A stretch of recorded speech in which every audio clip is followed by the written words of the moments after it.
Desejo que a paz de Jesus esteja com todos. Mas quem veio aqui ouvir a voz de Deus, diga amém. Eu gostaria de meditar com os irmãos em uma palavra breve, por causa da hora.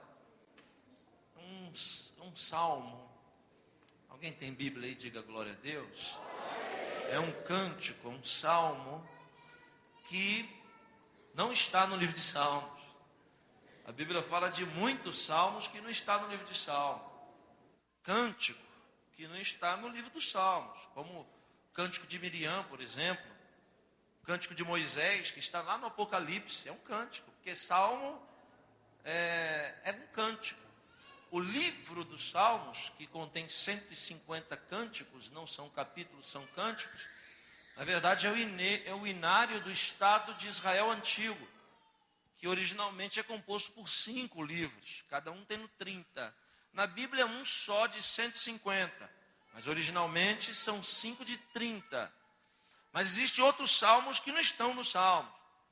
O salmo que está no livro de Samuel, o salmo que está no Êxodo, o salmo que está no Apocalipse, o salmo que está inserido nas Crônicas, no livro dos profetas, como de Isaías, e até salmo na epístola do apóstolo Paulo à igreja de Roma, aos romanos. E o salmo que eu quero ler é um salmo cantado, é uma expressão de confiança a Deus de forma poética, que está inserido no livro do profeta Abacuque. É um salmo de apenas 3 versículos. Abacuque capítulo 3, por favor, senhoras e senhores. Abacuque capítulo 3, 17, 18 e 19. O texto que nós vamos nos embasar nesta noite. E eu percebi uma coisa, irmãos. Tem muita gente aqui no nosso meio que é pregador, viu? Pregador você conhece de longe, né? Eu sei que tem um grupo de pregadores aqui na frente, ó, ali em cima, ali atrás, talvez pessoas que até gostam do meu ministério, que na verdade o meu ministério, que não é meu, é do Senhor, na verdade é uma ferramenta que Deus deu para abençoar muitos pregadores no Brasil hoje. E eu pretendo ser um canal de bênção para os pregadores também aqui nessa noite. Abacuque capítulo 3, 17, 18 e 19. Quem encontrou, diga glória a Deus. Está escrito assim na palavra do Senhor: ainda que a figueira não floresça, e nem haja fruto na vide, ainda que o produto da oliveira minta, e os campos não produzam mantimento, ainda que as ovelhas sejam arrebatadas do aprisco, e nos currais não haja gado, todavia eu exulto e me alegro no Deus da minha salvação.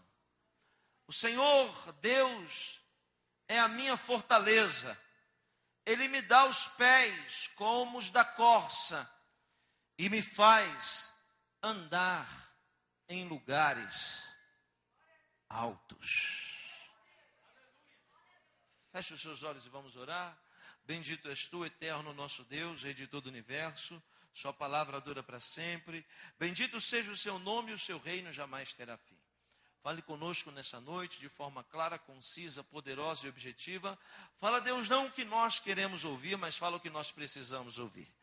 E aqueles que vieram aqui com um propósito, Senhor, que não saiam da mesma forma que entraram, mas que saiam melhores, edificados, transformados e exortados pela sua palavra.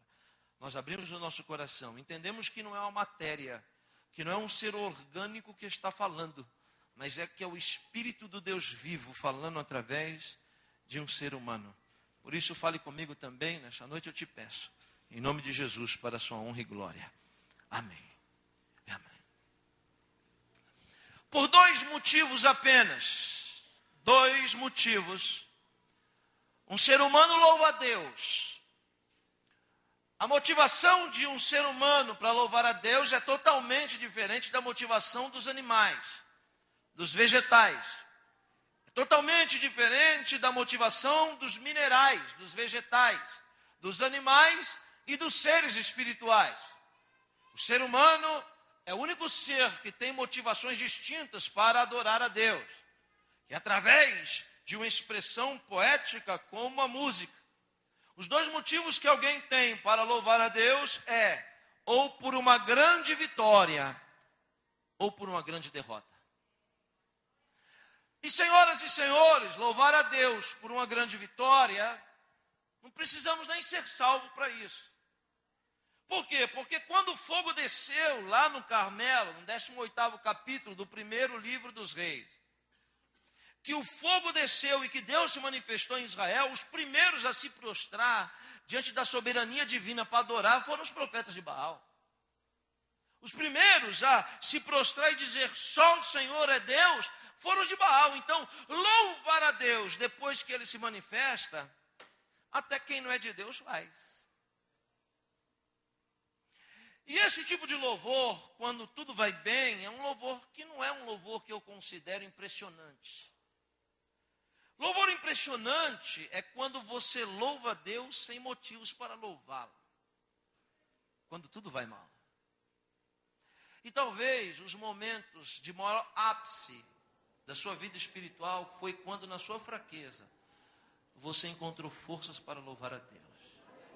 O que te manteve vivo foi quando, ainda sussurrando em meio às lágrimas, em alguma fase da sua vida, você encontrou força para dizer: todavia eu me alegrarei e exultarei no Deus da minha salvação.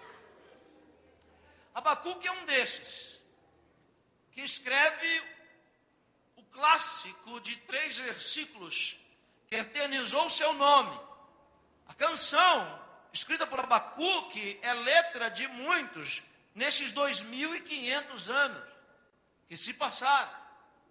Abacuque louva a Deus neste clássico no momento mais complicado da sua vida.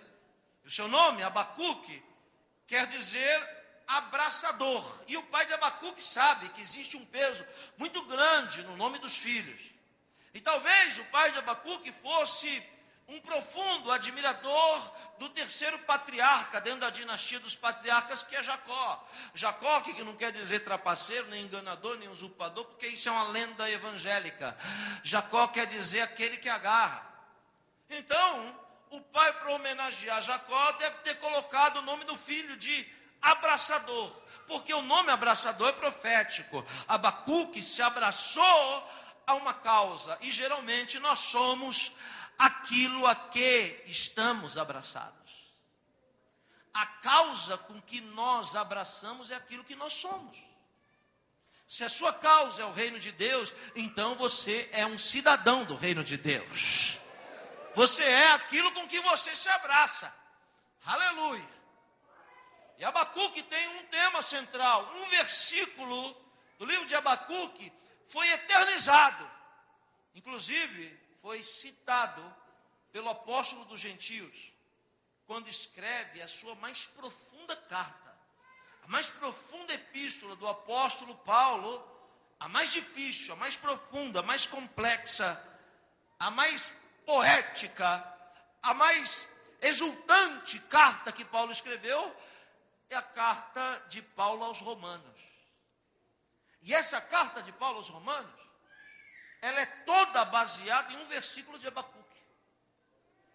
O versículo de Abacuque é a estrutura de sustentação da carta de Paulo aos Romanos. Qual que é o versículo de Abacuque que sustenta a epístola dos Romanos? É o versículo que diz: e o justo viverá pela fé. Paulo admira tanto esse versículo que escreve a carta de Romanos baseado na expressão de Abacuque, a expressão de fé. Abacuque, quando escreve esse salmo, quem quer que eu pare, diga amém. Hã? Quem quer que eu continue, diga glória a Deus. Vou ficar com a maioria, né? Quando Abacuque escreve esse salmo, ele está vivendo o pior momento da vida dele. Quando ele escreve esse salmo, olhando para mim, Abacuque está vendo a sua sociedade sendo destruída. Quando ele escreve esse salmo, meu irmão, ele está vendo a esperança de futuro para os seus filhos e para a sua família arruinada. Quando ele escreve esse salmo, ele vê a hipótese, a possibilidade da fé judaica ser extinta da face da terra. Porque um povo poderoso estava destruindo até os alicerces do povo de Deus.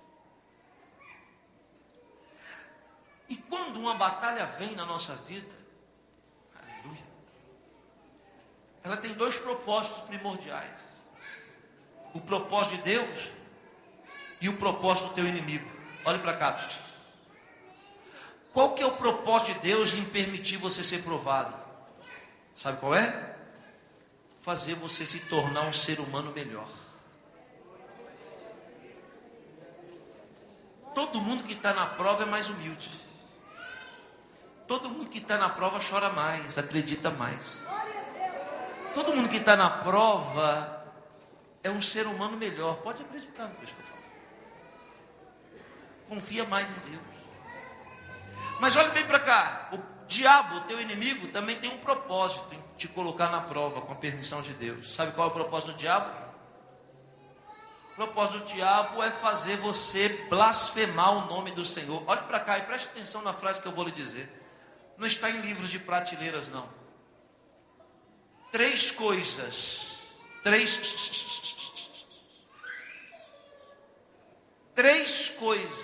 aborrecem a Deus. Olhe para mim.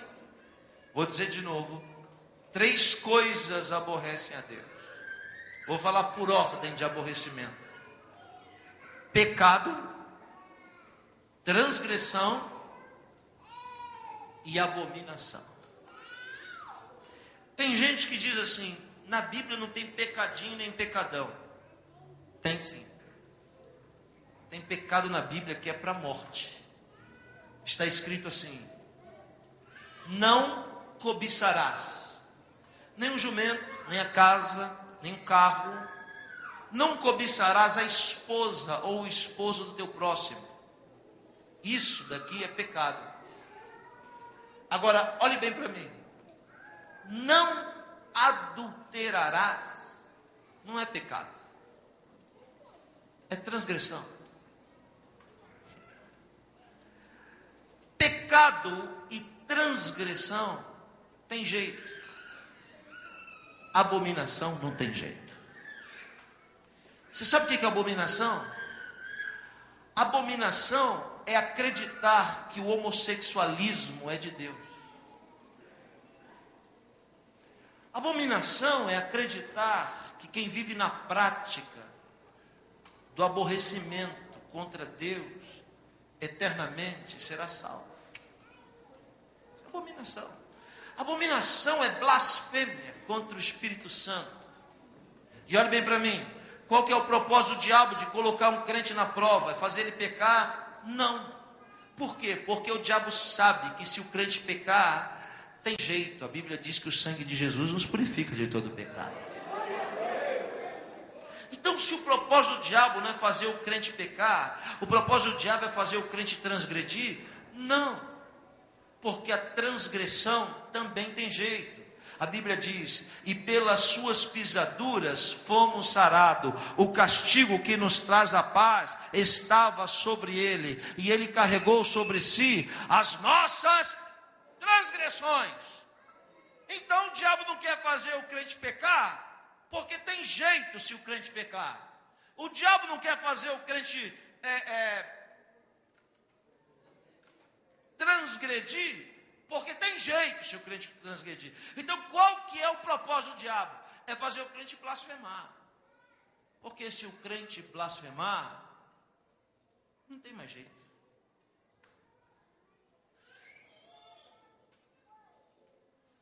Quando Abacuque vê tudo destruído, o diabo tem um propósito: fazer Abacuque blasfemar contra Deus. E olhe bem para mim, Abacuque sabe muito bem o que ele está colocando.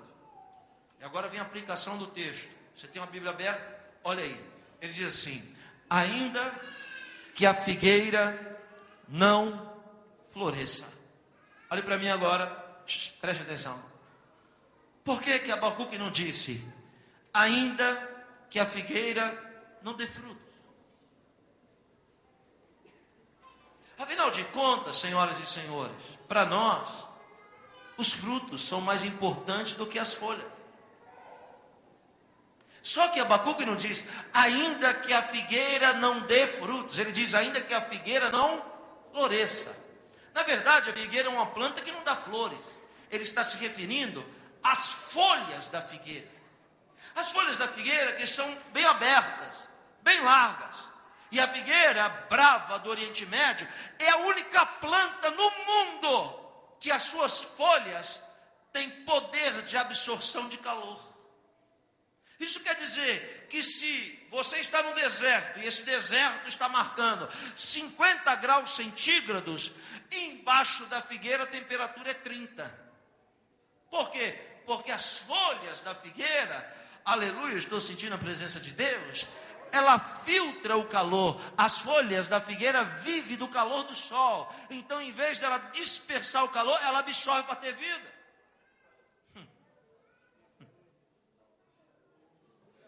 Toda vez que na Bíblia aparecer a palavra figueira, tire os olhos do fruto da figueira. Porque a figueira só dá fruto 3 meses no ano. Mas dá folha o ano inteiro. E tem muito crente que só funciona também 3 meses no ano. E Deus está falando, esse crente que só funciona 3 meses no ano é um crente que não me interessa. Eu estou procurando um crente que funcione o ano inteiro. Que seja crente o ano inteiro. Por isso que as folhas são mais importantes do que os frutos. Toda vez que você vê na Bíblia a palavra figueira, você faz um risco embaixo. Porque Deus está usando uma palavra codificada. O que Deus está falando, quando fala de figueira, é a palavra descanso. Se você substituir a palavra figueira por descanso, olha a música de Abacuque mudando. Ainda que eu não encontre descanso. Primeira coisa que o diabo faz no meio de uma guerra para fazer um crente blasfemar contra Deus, é tirar dele o descanso.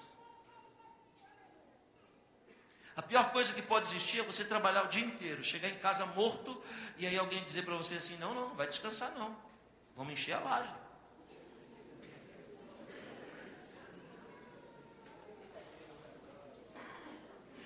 Por que figueira é descanso? Olhe para mim, preste atenção agora no que eu vou dizer. Porque a Bíblia diz que um homem religioso estava debaixo de uma figueira descansando. Era um homem de Deus, mas era religioso. E aí a Bíblia diz que um mensageiro chega e dá a ele uma notícia.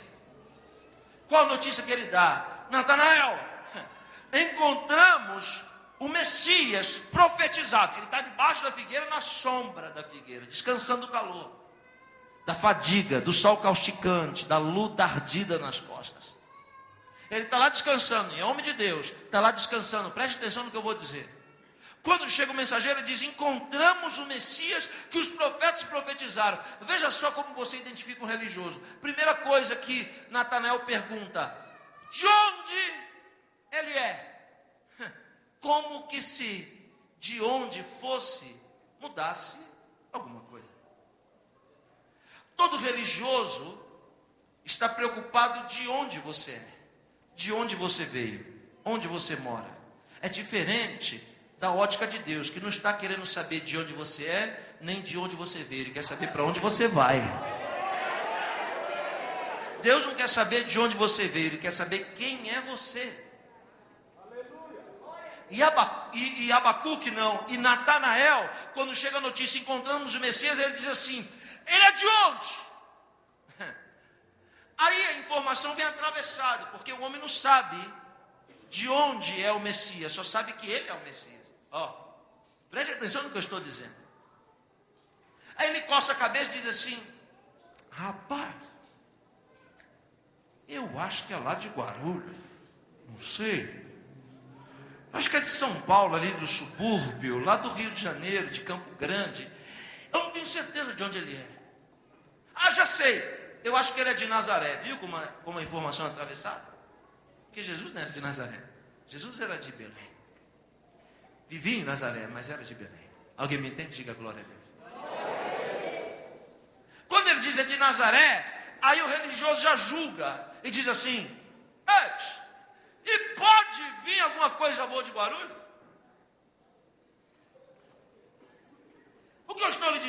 ciência da palavra, essa é a revelação infalível. Estou lhe dizendo que muita gente, quando ouviu falar de você, te julgou só por causa do lugar onde você vive.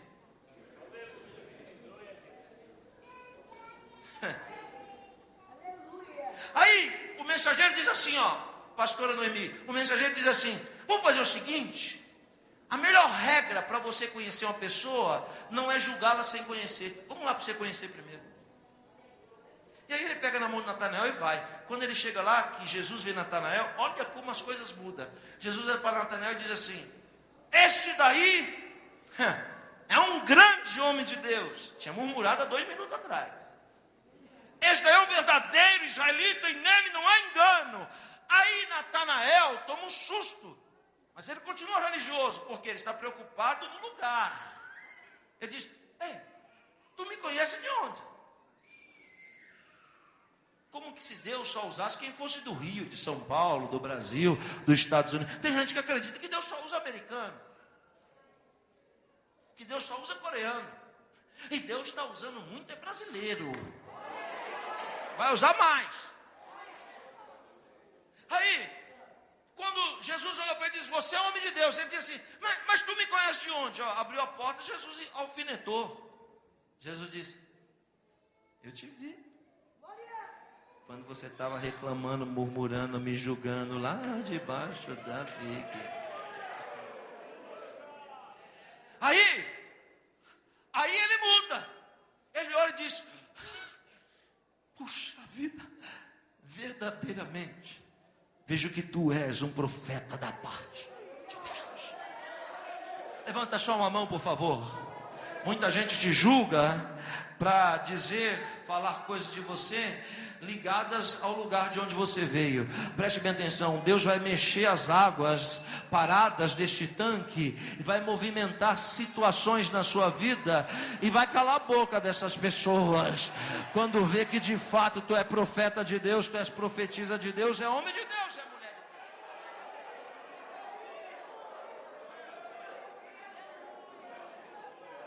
Deus. O diabo diz assim: eu vou fazer Abacuque blasfemar. Como eu vou fazer um crente blasfemar? Já sei, vou tirar descanso quando ele procurar. Quer dizer que Abacuque está na prova dos assírios. Em um momento do sol causticante das provas, ele diz: eu vou tomar uma sombra na figueira. Quando ele chega lá, a primeira coisa que o inimigo fez foi cortar todos os galhos da figueira e não tinha sombra. Quando acabou o descanso, que Abacuque foi procurar descanso e se frustrou porque não encontrou, o diabo cruzou os braços e diz: vamos ver se ele é crente agora. Ele vai murmurar e ele vai blasfemar. Quando ele cruzou os braços, que Abacuque olhou e não viu a folha, ele mesmo já tinha escrevido antes, já tinha escrito antes, que o justo viverá pela fé. E quem vive pela fé não vê as coisas como elas são, vê as coisas como elas serão. Ele olha e não vê as folhas, mas ele enxerga as folhas pela fé. Então quando ele procura descanso e não encontra, ele levanta a mão e diz: todavia eu me alegrarei e exultarei no Deus da minha salvação.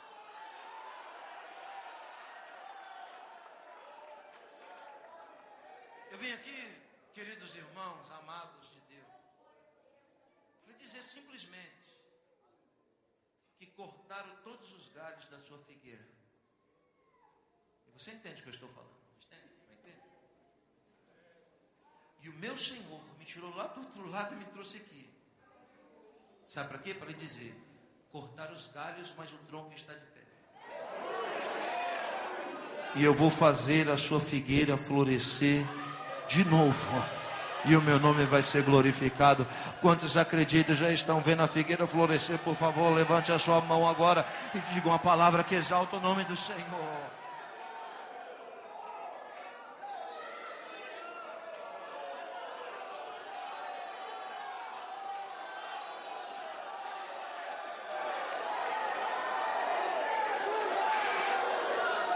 Quando Abacuque deu glória a Deus, o diabo disse: não é possível. Ele deu glória a Deus sem a sombra da figueira. Então eu já sei onde eu vou tocar. A segunda coisa que o diabo tocou, Abacuque coloca no mesmo versículo, na sequência da figueira. Ele coloca assim: ainda que a figueira não floresça e o produto da oliveira não haja, ou não haja fruto na vide, não é oliveira, não é vide, videira. Toda vez que aparecer na Bíblia a palavra vide, videira, suco de uva, vinho, Deus está querendo falar alguma coisa com essas palavras, que são sinônimos. E alguém vai dizer, vinho na Bíblia é alegria. Eu vou lhe dizer, não. Vinho na Bíblia é transformação. Porque no casamento tinha que ter vinho. E nem todo casamento, aliás, todos os casamentos, nenhum deles é alegria para sempre. Então, para que se levava para o casamento vinho? Porque no casamento pode faltar alegria, mas não pode faltar transformação. A própria proposta do relacionamento é a transformação. Imagina, você vive sozinho a vida inteira e agora vai viver com alguém. Isso é uma grande transformação na sua rotina. Isso é uma grande transformação no seu dia a dia. E essa transformação não pode acabar. Porque se essa transformação acabar, o casamento vira água. Se ele vira água, não há nele mais alegria. É insípido, não tem cheiro, não tem prazer e não tem alegria. Se acabar a transformação, acaba tudo. A transformação é a renúncia. Mas se Jesus estiver no casamento, você tem que pegar o casamento que virou água e entregar na mão dele. Que aí ele transforma a água novamente em vinho. E aí entra novamente transformação na sua vida. A pior coisa que pode acontecer na vida de alguém é ele acreditar que a fé dele tem poder para transformar, quando ela não transforma. Nós temos, não é uma e nem são duas, são milhares de pessoas dentro das igrejas há 10, 20, 30 anos que são fiéis, que oram, que jejuam, que buscam, que acreditam, que são dizimistas, mas que não está enxergando nenhuma transformação na sua casa, nos seus relacionamentos, no seu ministério. Existem pessoas entre nós que acreditam que Deus pode transformar, mas não vive a transformação. Ele vê a transformação na vida dos outros, mas na dele não tem transformação nenhuma. Quando o diabo perdeu a primeira para Abacuque, não tendo descanso, ele disse assim: eu já sei onde eu vou bater em Abacuque, e ele vai blasfemar. Ele não vai pecar e nem vai transgredir, ele vai blasfemar. O propósito é fazer ele blasfemar. Você viu com Jó? Fez tudo para fazer Jó blasfemar. Usou até a mulher no final e disse: amaldiçoa o teu Deus e morre.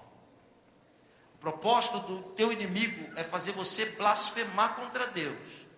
Porque se blasfemar, irmão, pode chorar que não tem mais jeito de voltar atrás. O que eu estou pregando está na Bíblia. Então, o diabo disse: se eu tirei o descanso, ele continuou crente, eu já sei onde eu vou tocar agora. Eu vou tocar em áreas da vida dele que ele não vai encontrar transformação quando ele procurar transformação. Então, tem pessoas aqui que estão sendo atingidas pela minha voz, que estão há 5, 10, 15, 20 anos na igreja, que todo dia, quando alguém sobe nessa tribuna, ele diz: Deus vai transformar, Deus vai mudar, Deus vai fazer algo novo, Deus, e nada acontece na sua vida. O teu inimigo está te bombardeando justamente aí, em cima disso aí. Ele está querendo dizer para você o seguinte: olha para a tua casa, toda destruída, toda arrebentada, os seus filhos estão perdidos, seu marido não quer nada com Deus. Que Deus é esse que você acredita que não transforma nada na sua vida? Então Deus me tirou de longe, para de forma exegética dizer para você o que eu estou lhe dizendo. Você que pensa que Deus não está trabalhando. Ele está dizendo: eu estou trabalhando, sim. É você que não está vendo. Deus é como um escultor que não mostra a obra de arte, a obra-prima, sem antes ela estar pronta. Então Deus sempre trabalha por detrás da cortina. Só quando a obra estiver pronta, Ele abre as cortinas e mostra a grande transformação que Ele já fez na sua vida. Deus está trabalhando, Deus está trabalhando, Deus está trabalhando. É você que não está vendo. Abacuque pensou: não tenho descanso, Mas eu creio que Deus transforma. Eu vou chegar em casa e vou ver meus filhos transformados. Vou ver tudo transformado. Vou ver todas as áreas da minha vida transformadas. Quando ele chega, ele não encontra nada como ele pensava que ia encontrar. Aí o diabo disse, agora vai blasfemar. Em vez de blasfemar, Abacuque levantou o braço e diz, eu não estou vendo nada transformado, mas o justo viverá pela fé. Então, todavia, eu me alegrarei e exultarei no Deus da minha salvação. O diabo diz, perdi a segunda, tem que dar um jeito de derrotar esse crente. Ele vai para a terceira, e a terceira é forte. Ele diz assim, e o produto da oliveira minta. Toda vez que aparecer a palavra oliveira, azeite, toda vez que aparecer a palavra azeitona, a Bíblia está falando sempre da mesma coisa, está falando da presença do Espírito Santo. Há um grande problema no nosso entendimento, nós não conseguimos discernir o que é dom e o que é unção. São duas coisas totalmente diferentes. Dom, olhando para mim, dom Deus dá para quem também não é salvo. Está escrito. Muitos vão chegar diante dele e dizer, falamos em outras línguas. Jesus vai dizer, mas eu não te conheço não. A gente fez um monte de aleijado andar, mas também não te conheço não. Não, porque em teu nome expulsamos demônios. Que bom, mas eu também não te conheço, não. Apartai-vos de mim. Porque apesar de ter dom, vocês praticam iniquidade. Unção é diferente de dom, porque dom Deus dá para quem não é salvo. Também. Para salvos e não salvos. Mas unção não. Unção Deus só dá para quem tem a marca da promessa. E o que é unção? Unção é uma capacidade extraordinária que não se encontra em nenhuma faculdade, em nenhuma prateleira de supermercado, não se encontra em nenhuma rodinha de amigo. Unção é algo que Deus dá para quem Ele quer. Sabe para que serve unção? Sabe para que serve unção? Para três coisas: para fazer você ser o que nunca seria, para fazer você ter o que nunca teria, e para fazer você chegar onde nunca você chegaria. Para isso é que serve unção.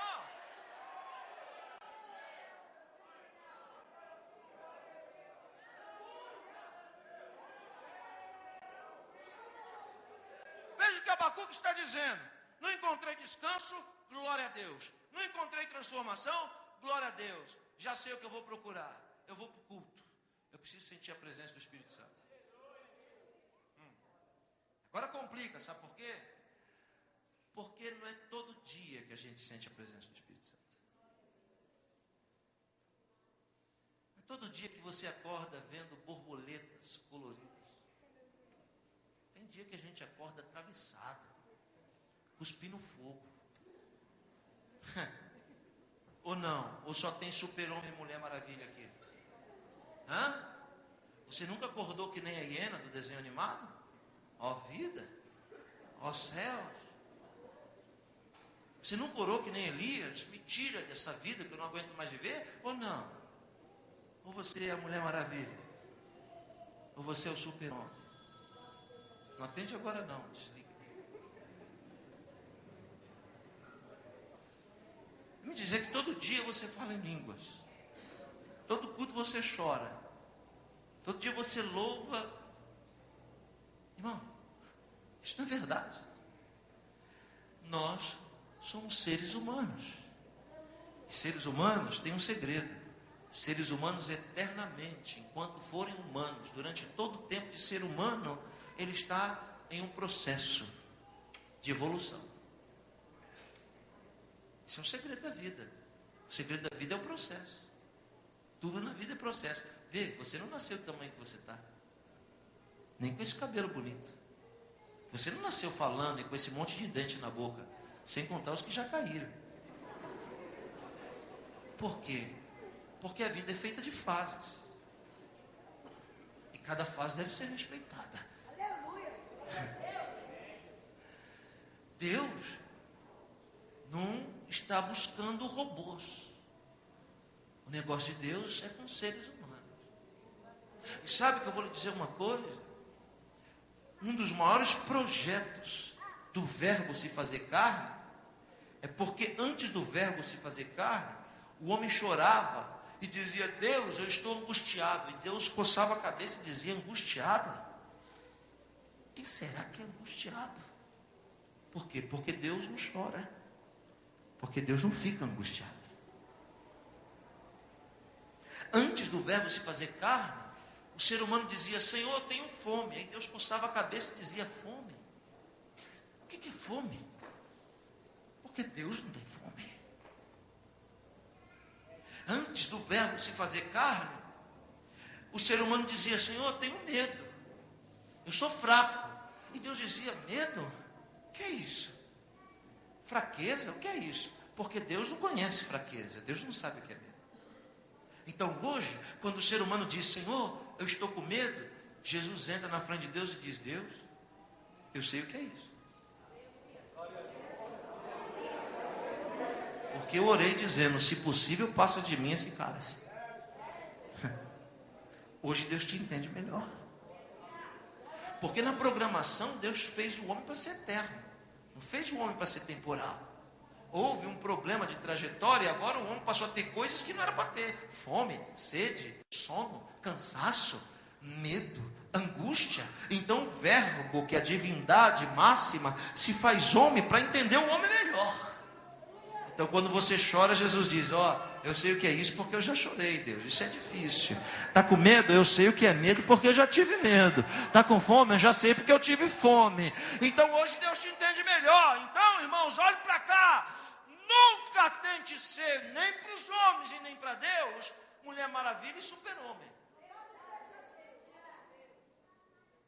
O negócio de Deus é com os seres humanos, que são fracos, debilitados e dependentes. Abacuque vai para o culto pensando que vai sentir a presença de Deus. Aí quando ele chega, o diabo diz: olha lá o problema do pastor. Olha lá o sapato da irmã. E o cabelo daquele outro. Aí o diabo fica mostrando para Abacuque um monte de defeito. Porque, irmãos, se você quer perfeição, eu vou logo lhe dizer: não é aqui neste mundo que você vai encontrar, não. Onde tem gente, tem imperfeição. Isso é uma característica nossa. Perfeito só quando a gente recebeu o corpo glorificado. Então, se você vem para a igreja para ver A, B, C, D, Y, para ver o problema dos outros, vai ficar vazio mesmo. Mas se você vir para aqui olhar para Jesus, autor e consumador da sua fé, aí você sai daqui cheio, diferente. Abacuque é como muito crente que vai para o culto e começa a observar de lá, de cá, e aí o produto da oliveira mente. Falta azeite, para de sentir a presença de Deus. Parou de sentir a presença de Deus, mas ainda é salvo. Uau, isso é forte. E ele encontra naquela fraqueza força para levantar a mão e dizer: todavia eu me alegrarei e exultarei no Deus da minha salvação. O diabo diz: foi para a igreja, olhou o defeito de todo mundo e não desviou. Foi para a igreja, viu o problema de todo mundo e não blasfemou. Vou tentar agora pela quarta vez. E aí ele diz: e os campos não produzam mantimento. Isso é forte, hein? Toda vez que aparecer na Bíblia a palavra campo, você pode continuar na leitura, que lá na frente vai aparecer a palavra mantimento, provisão. Lá na frente vai aparecer qualquer coisa que está extremamente ligada ao campo. Então, quando a Bíblia fala de campo, a Bíblia está falando de finanças. Então, quer dizer, tocou no descanso, o homem continuou firme. Tocou na transformação, continuou firme. Tocou no culto, continuou firme. Aí ele pensou: já sei, eu tenho um jeito de fazer o crente blasfemar. Vou tocar no dinheiro dele. E aí, irmão, para muita gente isso daqui estreita. Você quer conhecer alguém de fato? Conheça essa pessoa quando ela não tem dinheiro. Quando eu não tinha, eu era uma coisa. Quando você tem, você passa a ser outra. Até o jeito das pessoas olhar para você muda. Todo mundo quer te abraçar. Esse daqui é o dono da empresa. Oh, como vai o senhor? Tudo bem? Esse daqui é o faxineiro.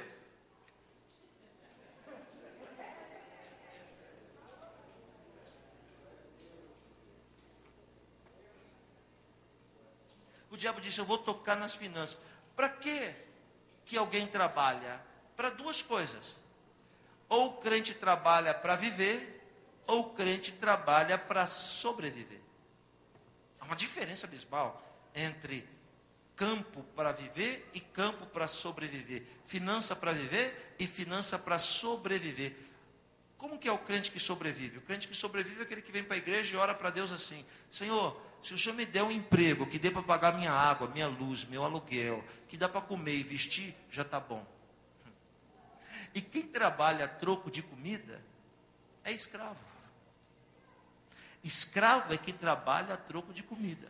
Aí ele ora dizendo assim: se o Senhor me der condição de comer e viver, já está bom. Aí Deus bota o ímpio sobre a vida do crente com chibata. Aí ele fala: Deus, pô, que vida amargurada é essa? O ímpio está sobressaindo sobre mim, o ímpio prevalecendo sobre mim, eu tenho uma vida de escravo. Deus diz: mas peraí, irmão, não foi isso que você pediu? Não foi assim que você orou? Você não orou para sobreviver? Então, você não orou para a troco de comida? Então, é isso que eu te dei. Você pediu, eu te dei. Agora, alguém que trabalha para viver é alguém que vive o melhor dessa terra, usufrui do melhor dessa terra, mas não é escravo dela. Alguém que trabalha para viver, ouça o que eu vou dizer. Alguém que trabalha para viver, não para sobreviver, a mentalidade dele não é de escravo, mas é de livre. Sabe o que eu estou falando? Não. Tudo que existe nesse mundo, desde essa caixa de som, ao 2 toneladas de ouro em qualquer lugar do planeta, todo dono de tudo que existe no mundo não é dono. A pior coisa que alguém pode dizer é assim: ó, a minha igreja. Espera aí, a igreja não é de ninguém, não, a igreja é de Jesus. Você não tem igreja nenhuma, não, a igreja é de Cristo. Olhe para mim, não se distrai com as crianças, não. Olhe para cá. Tudo que você tem, olha só, quem trabalha para viver, preste atenção, tenha essa consciência que eu vou falar agora. Tudo que você tem não é teu. Você só é administrador. E o que eu estou pregando é Bíblia. Sabe por quê? Porque tudo que você tem foi Deus que te deu.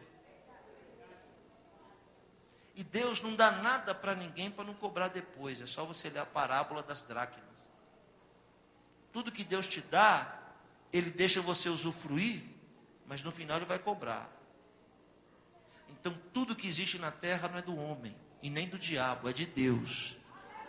E tudo que você tem não é teu, você só administra aquilo que não é teu, mas é de Deus. Deus confiou em você para administrar. Então, quando você sabe que você é administrador de Deus, você vive livre. Você não é escravo daquilo que você tem. É diferente. Então agora o homem vai procurar mantimento no campo e não encontra. Aí o diabo diz: bom, está procurando mantimento para sobreviver, agora ele blasfema. Quando ele procura o pão e não acha, ele levanta a mão e diz: todavia eu me alegrarei e exultarei no Deus da minha salvação.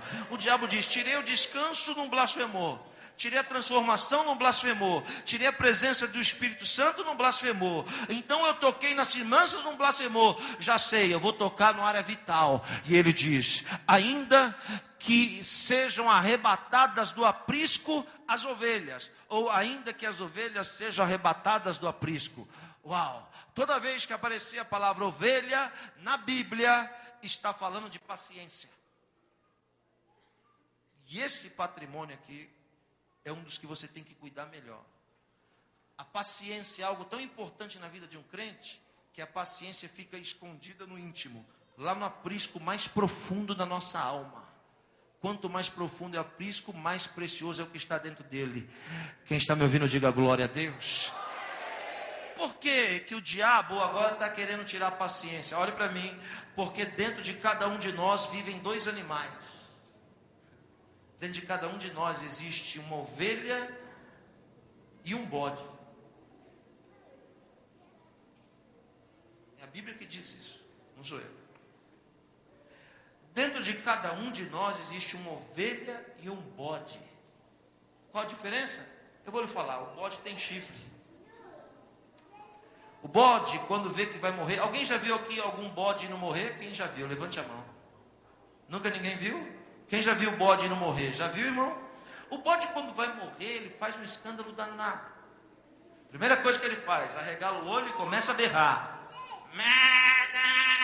Quando ele vê que o berro dele não funciona, ele parte para a segunda estratégia. Olha o bode, ele tenta morder. Bode morde, hein? Bode não só berra não, bode morde também. Aí quando ele tenta morder e não consegue, ele parte para a terceira estratégia. Começa a levantar poeira. Começa a levantar poeira para chamar atenção. Quando ele vê que ele levanta poeira e não funciona, aí ele parte para a última estratégia. Dá chifrada em alguém para derrubar, a fim de que ele escape da morte. Então quer dizer que quando você vê um crente berrando muito,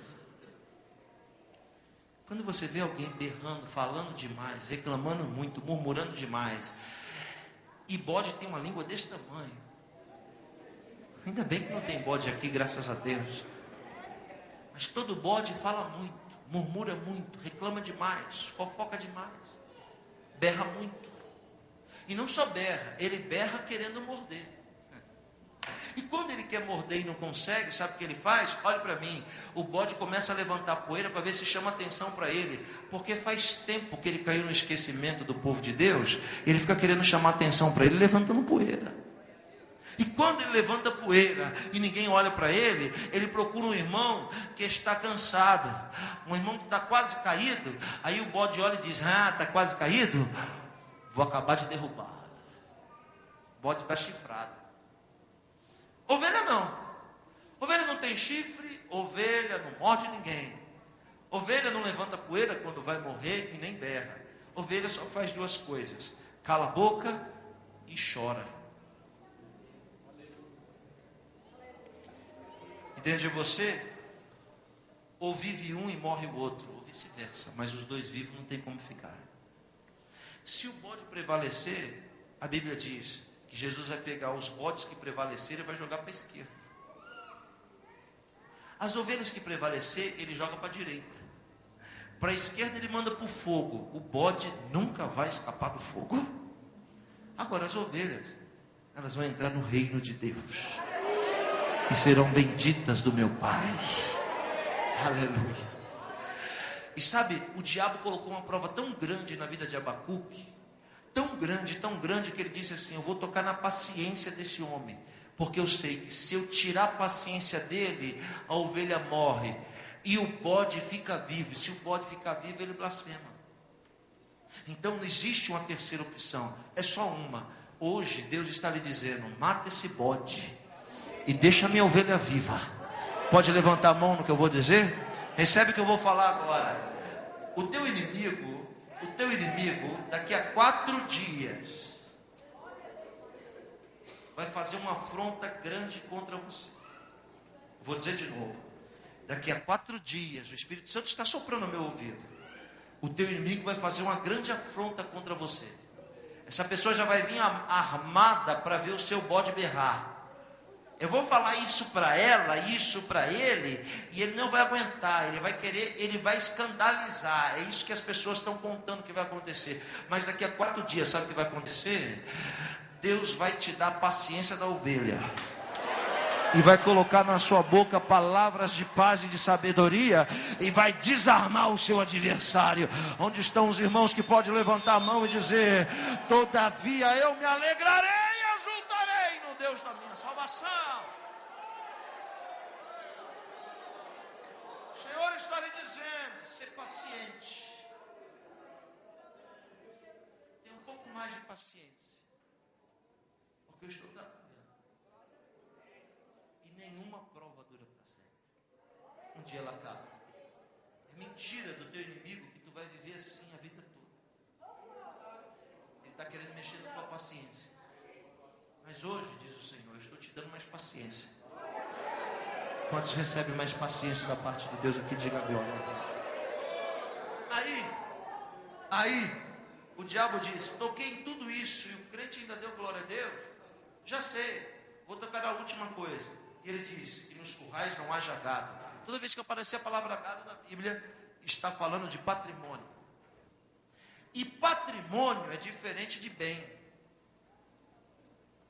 Eu vou lhe dar um exemplo. Carro é bem. Casa é patrimônio. Qual a diferença entre bem e patrimônio? É que o bem você pode negociar, mas o patrimônio é negociável. O carro você pode vender para pegar outro melhor, mas a casa é o seu patrimônio. Por que é o seu patrimônio? Porque o seu patrimônio vai servir para a sua descendência. Vai abençoar a tua descendência. E olha uma máxima do povo judeu. Judeu vende tudo, mas não vende a casa onde mora. Porque a casa onde mora é a garantia de estabilidade na terra. Alguém está me ouvindo? Diga glória a Deus. Olhe para cá. Você pode não ter bem, mas pode ter patrimônio. Você pode não ter uma mansão em Alphaville. Você pode morar no barraco aqui do subúrbio. Mas mesmo sem ter uma mansão que é um bem, um carro que é um bem, você tem um patrimônio que é a sua dignidade.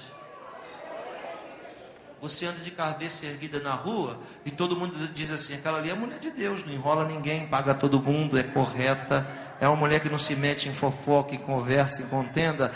Isso é patrimônio. Sabe o que é patrimônio? Patrimônio é ministério.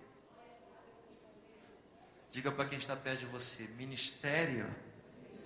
Mais forte, ministério. É inegociável.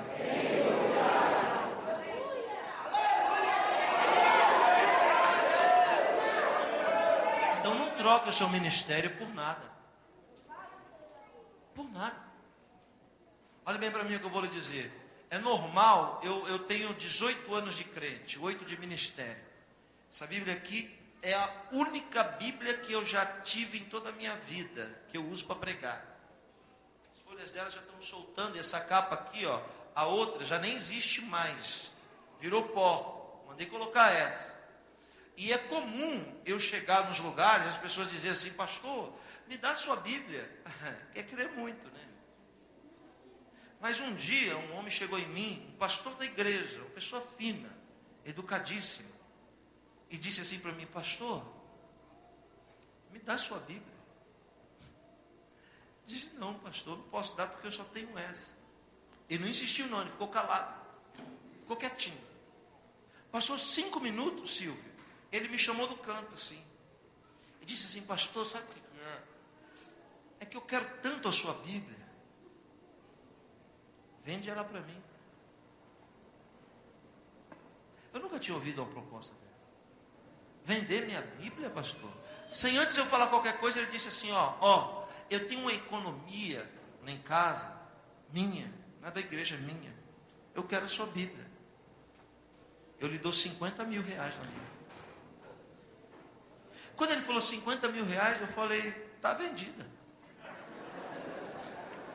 Eu vou ser hipócrita, fariseu, não uso máscara não, irmão. Na mesma hora eu falei, 50 prata? Vou comprar outra por 100 reais? É ruim que eu não vendo.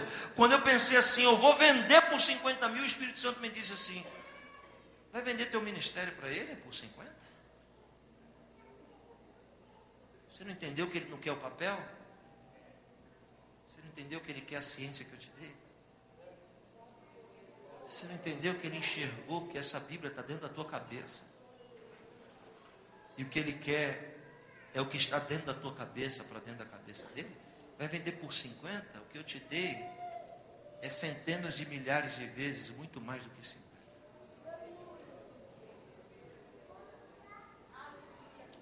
O que Deus te deu, por mais simples que seja, é inegociável. Zela como se fosse o seu maior patrimônio. Alguém pode dar um glória a Deus? Você pode levantar sua mão e dizer, eu não vou negociar o meu patrimônio. Quantos pode exaltar o nome do Senhor? Abacuque fecha o salmo. Preste atenção no que eu vou dizer agora, é forte, vai servir para você. Ele mata o diabo no verso 19, quando ele diz assim: o Senhor me dá os pés como os da corça e me faz andar em lugares altos. Corça na Bíblia não é carro. Corça é um servo do mato, uma espécie de veado do mato. A corça é um animal poderoso, mesmo com aparência de fragilidade, porque a corça tem duas armas raras que poucos animais na terra têm. Primeiro, ele diz: Deus me dá os pés como os da corça. Corça não tem pé, corça tem pata. Só que ele não poderia escrever assim: Deus me dá a pata. Por quê? Porque Abacuque não tem pata, Abacuque tem pé. Então, quando ele diz isso, nós podemos substituir a palavra pé e pata por habilidade. Veja que coisa tremenda. É tão bonito você ver alguém com habilidade de fazer alguma coisa que os outros não têm. Quando eu vejo o Silvio dançando, pulando corda, eu falo: que habilidade. Quando eu vejo alguém fazer alguma coisa diferente, eu digo: habilidade. Habilidade é algo que Deus dá para o homem que se desenvolve. Aleluia. Veja só, a corça que o profeta se refere tem duas armas poderosas, uma de baixo e uma de cima. Qual é a arma de baixo? A arma de baixo da corça é a agilidade que ela tem. É de baixo porque é carnal, e tudo que Deus dá como habilidade carnal se desenvolve, se aprimora, fica cada vez mais excelente se você trabalhar ela. Aleluia! Olha, estou sentindo a presença de Deus. Qual é a habilidade da corça? A corça é ágil. Alguém aqui já viu tatu, um bicho chamado tatu? Quem já viu tatu? Tatu. Eu fui pregar num lugar e o translate, quando eu falei tatu, ele não sabia o que era tatu. E lá naquele país que eu estava pregando, nunca tinham visto um tatu. Não tinha palavra para tatu. Foi difícil falar o que era um tatu no Brasil. Mas você já viu um tatu? Quem já viu um tatu correndo? Já viu as pernas do tatu? Não dá para ver as pernas do tatu. Mas você sabe que ele corre rápido, sim ou não, irmãos? Como é que o tatu corre? Preste atenção, ó, olhe bem para cá, ó. É redondo aqui, né? Preste atenção todos aqui. Grava bem, filma bem. Ponto de partida, Silvio. Ponto de chegada, Marcos. Preste atenção. Olha o crente tatu, ó. Ele sai daqui assim, ó.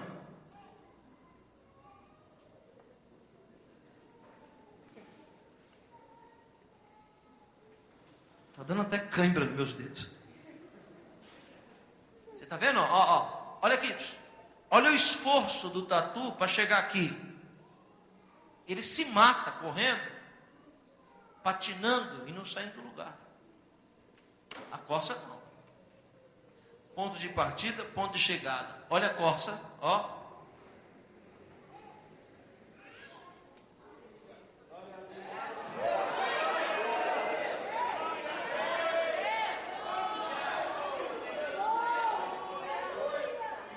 Crente corça, olhe para cá.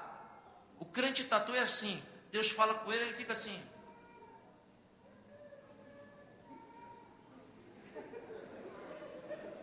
O tu que diz: você está entendendo alguma coisa? O crente tatu corre, mas não sai do lugar, porque ele não entende, não tem agilidade. O crente corça, Deus não precisa falar muita coisa. Deus só espirra, ele já sabe o que Deus quer. Deus bota uma vírgula, ele já sabe o que Deus está falando. Então, ele é ágil para absorver, ele é ágil para adquirir, ele é ágil para entender. O crente corça ganha tempo, chega mais rápido. Deus não precisa desgastar tanto com ele. Ele só dá uma piscadinha de olho e já sabe, já sei. Se chama intimidade. Eu nunca apanhei do meu pai. Da minha mãe umas 4.500 vezes. Do meu pai eu nunca apanhei. Só que tinha um detalhe. Meu pai olhava para mim, eu já colocava o rabo entre as pernas e partia. Porque eu entendia aquele olhar. Alguém que entende alguém, que tem comunhão com alguém, alguém que tem afinidade com alguém, esse alguém não precisa falar não, ele só olha, você já sabe o que ele quer. Deus não está procurando o crente para ele ficar falando de novo, toda hora, vou te dar mais uma chance. Deus não está procurando, Deus está procurando alguém que ele só olha e ele já sabe o que tem que ser feito. E isso é pé de corça, isso é agilidade de corça. Deus falou comigo, mas eu só acredito agora se descer um querubim lá no quarto, com trombeta, com fumaça, com fogo, com relâmpago. Eu só vou atravessar essa rua se vir um anjo alado para pegar na minha mão. Então não atravessa, irmão, porque não vai vir anjo nenhum. Agora ouça, a corça tem agilidade, mas ela tem uma arma de cima. Sabe qual é? É agora que a mensagem fica boa. Quando a corça está no mato, que ela percebe alguma coisa estranha, para ter certeza o que ela faz, ela baixa no mato. Olha a arma de cima. Ela levanta o pescoço e dobra para trás.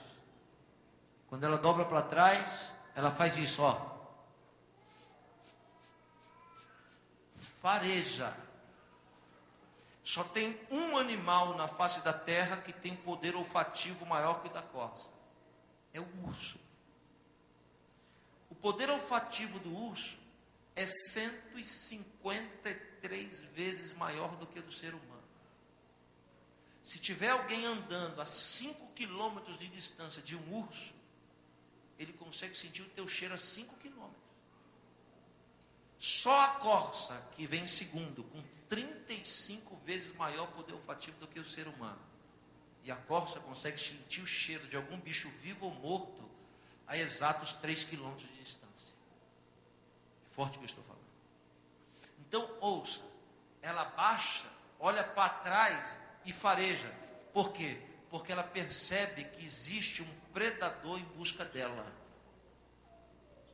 Ela percebe que existe um perseguidor em busca dela. O perseguidor tem algo em comum à corça, ele também fareja. Isso quer dizer duas coisas. Primeiro, que não existe perseguidor na frente, que todo perseguidor está atrás, que na sua frente está o Senhor dos Exércitos. Isso quer dizer que todo aquele que te persegue está atrás, porque ele não é melhor que você. E sabe por que ele te persegue? Porque ele tem algo em comum com você, ele também fareja. Então, é pastor que persegue pastor. É adorador que persegue adorador. É diácono que persegue diácono. É sempre alguém que tem algo em comum que persegue alguém. Por quê? Porque quem persegue sonha em ter o que você tem. O seu olfato é muito mais aguçado. Ele quer o seu olfato. E nenhum perseguidor vai andar na frente. O nome já diz, perseguidor é porque está lá atrás. Quando você vê alguém perseguindo alguém, é porque se alguém persegue, está atrás. Não tem perseguidor na frente. Aí a corça, prostrada, faz isso, ó, ela fareja. Ela localizou, o perseguidor está aqui, ó, nessa direção, a 3 quilômetros de distância de mim, aqui, nessa direção. O que ela faz? Ela para? Não.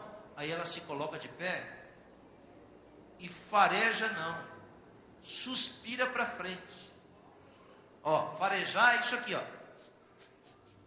Agora suspirar é isso aqui, ó. Ela puxa para o pulmão. Por que que ela suspira para frente? Salmo 42.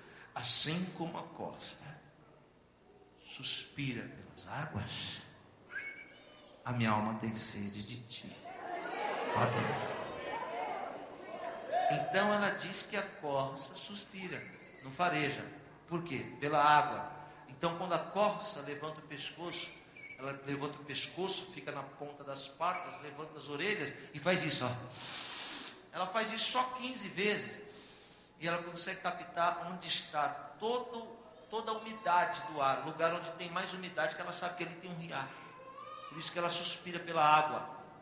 O pulmão dela identifica onde está o rio.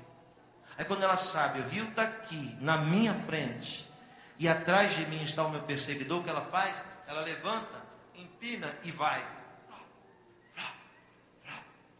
Com habilidade. Quando ela encontra o rio de águas cristalinas, assim como a corça suspira pelas águas. Quando ela encontra o rio de água cristalina, o que ela faz? Ela mergulha no rio. Totalmente. O crente corça não é daquele que mergulha no rio com o pescoço para fora, só as patinhas dentro.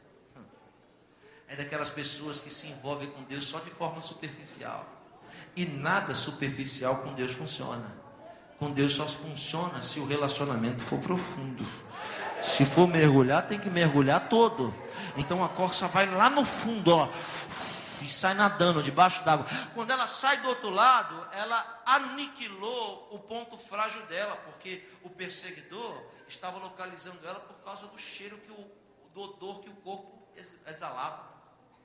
Só que quando agora a corça mergulha na água, o rio abateu o seu ponto fraco, abateu o seu odor, e o seu inimigo agora está perdido sem saber para onde vai e nem saber onde a corça está. Alguém está me entendendo? Alguém está me entendendo ou não? Se tem alguém me entendendo, diga glória a Deus. O seu inimigo só te fareja pelo teu ponto fraco. E se você não mergulhar nesse rio profundamente, pode ser que ele te alcance. Por isso que Deus está descendo aqui hoje através do Espírito Santo, para lhe dizer que existe um rio de águas cristalinas aqui, te esperando para você mergulhar no mais profundo dele, aleluia, e o teu inimigo não saber mais onde você está. Quem está me entendendo, por favor, levante a sua mão e diga glória a Deus. Fique de pé, por causa da hora eu vou parar, só por causa da hora. Eu precisava de mais 40 minutos para terminar, e não vou poder terminar por causa da hora. Ainda que a figueira não floresça, nem haja fruto na videira, ainda que o produto da oliveira minta, e os campos não produzam mantimento, ainda que não haja ovelhas no aprisco, e nos currais não haja gado, todavia eu me alegrarei, e exultarei no Deus da minha salvação. O Senhor me dá os pés como os da corça, e me faz andar em lugares altos. Você sabe o que eu estou lhe dizendo? Eu estou lhe dizendo que nos próximos 6 meses do ano de 2011, Deus vai apressar muita coisa na sua vida. Tudo que iria demorar 10, vai demorar 5. O que iria demorar 20, vai demorar 10. O que iria demorar 30, vai demorar 15. O que ia demorar 5, vai demorar 2. O que ia demorar 2 agora, diz o Senhor, só vai demorar 1. Porque eu estou te dando os pés como os da corça. E vou fazer muita coisa, andar bem depressa na sua vida. Onde estão os irmãos que acreditam no que eu estou pregando, por favor? Não negocie o seu patrimônio. A sua figueira pode estar sem as folhas, mas o Senhor está lhe garantindo: vou fazer ela florescer de novo. O descanso que há tempos você me pede, eu te darei, e será um grande refrigério para a tua vida. Ainda mais, diz o Senhor, está faltando para ti paciência, e é ela que eu vou lhe dar, porque você está precisando de muita paciência para lidar com aquela causa da sua vida, para lidar com aquela pessoa, para lidar com aquela circunstância. Então eu vou lhe dar paciência. Eu não vou só lhe dar paciência, não. Eu vou fazer o seu gado aparecer no curral. Eu vou fazer as ovelhas continuar profundamente inseridas dentro do seu ser. Eu vou fazer você sentir a minha presença de novo, mesmo sendo mortal, frágil e debilitado. Ainda te diz mais o Senhor: e a transformação que você tanto busca e tanto espera humildemente, eu vou realizar também. Vou transformar a sua vida financeira, vou transformar os seus relacionamentos, vou transformar o seu ministério. É isso que você pede, é isso que você espera. Então eu vou transformar as pessoas ao seu redor, mas primeiro eu vou transformar você, porque toda transformação acontece de dentro para fora. Então, Senhor, em nome de Jesus, esse é o teu povo que te ama. Desta forma, desta maneira, falaste conosco, abertamente, poderosamente. Para aqueles que entendem a tua palavra, ainda na brisa, ainda na suavidade. Ó Deus, que essas pessoas saiam daqui corroboradas e cheias de certeza de que o Senhor está ciente de tudo que está acontecendo na nossa vida. Por isso eu te agradeço, em nome de Jesus, para a sua honra e para a sua glória. Amém. Dá um abraço em alguém que está perto de você. e diga uma palavra de vitória para ela, em nome de Jesus.